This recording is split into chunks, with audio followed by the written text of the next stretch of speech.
Yo guys, what's up? MurderofBirds here, and I swear to God, this episode 8, Beyond the Boundary, like my favorite episode, hands down. Like, we got so much content, so much substance, both action. We got so much more, wonder and the questions that have to be asked and need to be asked that just make it a lot better for us to be intrigued by the episode. And it was just so it was overall just a really great episode. So, like, jumping right into it, this episode had build-up, suspense, right off the bat. We find out about the Calm, which is a part of time during which Yomu lose their vitality and become significantly weaker than they normally are. And that, to Spirit Warriors, is a trigger for a field day where they're all going to go out and fight these Yomu and appraise them and get a lot of money for, Yomu that are significantly stronger, that were out of people's leagues, are now within range of being within range of being slayed. And I thought that was pretty cool. And then until the fact that, there are those Yomu that we know and we probably care about, Aya Shindo, as well as Akihito, his condition being that he's half human, half Yomu. So how does that work into the whole condition of how is he going to be affected? Is his, one thing was obvious, his immortality, is that going to be affected? Is he going to be able to die now because of this? Or even the fact of how can he be slain? He's part Yomu, I understand that, but he's also part human. So does that just fly out the door? It's like, oh, he's still Yomu, so he can still be attacked. So that's another thing that's confusing me. Hopefully we get a little bit of explanation for that. And we also get a little bit more information on the whole Beyond the Boundary thing. It's about like this culmination of dark and powerful Yomu, similar to that of the Hollow the Hollow Shadow, that, are influencing the world and changing things and stuff like that, and soon to lay ruin and waste to, society and stuff like that. Didn't really, I wasn't really focused on that as much during the episode, but hopefully they go into more detail so I can actually grasp the concept.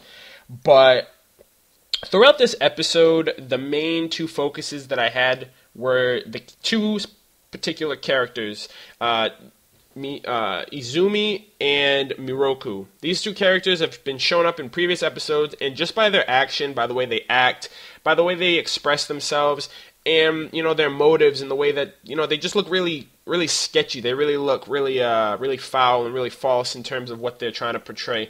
And, it's really well known because Miroku, he showed up a few episodes back. He's obviously part of the Spirit Warrior Society, and some of his actions that are questionable is the fact that he gave that scythe to Sakura so she can fight Mirai with it. And then he shows up later after they finish fighting. He takes it and he mentions the fact that he's going after the Hollow Shadow, and he takes so he has the scythe in his possession. Another thing is the fact that he has beef with the Naze family, and he wants Akihito. He wants custody of Akihito for some reason. Now the Naze family is questionable just because of the fact they're a really powerful family, and maybe they have a lot of power and influence, and he wants some of that. Maybe he's a little maybe he's got like a complex or something like that. And also the fact that Akihito, he's under this condition. Maybe he's more special and important than it's let on in the anime. And then we also have Izumi. Izumi's, her actions has been just as, mysterious and, just as questionable as Miroku's. Past episodes, she's, it looks like she's working under this really old elderly person. We don't know who he is. We just see, like, his body and stuff like that. He looks really old and, really fragile. And the fact that she's presented him with the Hollow Shadow Yomu Stone, the fact that she purposely weakened Akihito this episode. We saw that at the beginning of the episode when she displayed it on that female human at the beginning. It looked like she disapparated, I don't know what it was, but she pretty much weakened her human state to some degree, and it made it look like the girl was, stunned in this trance or something. And she did that to Akihito's human half, which will that make his Yomu half take over? And the fact that the Calm's there, the Calm, weakens his Yomu side. So I feel like she's working like a double agent at this point because nobody notices or even knows the things that she's doing. She's working behind the scenes. And even her own family, Himuri as well as Mitsuki, both of them don't know what she's up to. No, neither of them know what she's up to, and they're going to question and ask her, hopefully, because it'd look really bad if you have to fight like your own kin. But those two characters in particular really rose more questions for me, and I really want to get some answers about what they're both about, because it's obvious that they both are centered around Akihito, the fact that he's half Yomu, maybe he's got some hidden powers or secrets or something like that that can dip in their favor of power.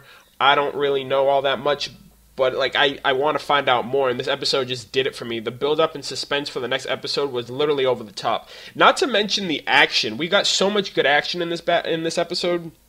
Himuri goes up against Miroku for a little bit, and I like Himuri in terms of his in terms of his spirit warrior skills and abilities.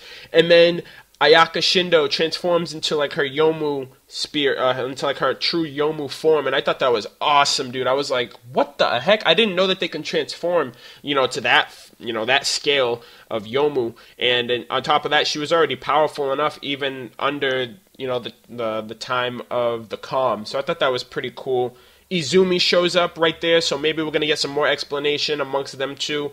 And at the very end of the episode, which just blew my suspense meter through the roof, was Akihito transforming into his Yomu demon self right inside of the house, right outside, and like right outside is where all the action is going. So I really, really want to know what's going to happen in the next episode. Also, Mirai, throughout this episode, she's gaining more and more affection and feelings towards Akihito. Obviously, she cares about him a lot more. Maybe she even loves him to this point because they both share common qualities, and they both feel normal around each other, even though they're anything but. But, that was the episode for me. This episode, oh my gosh, so freaking beast. I can't wait for the next one.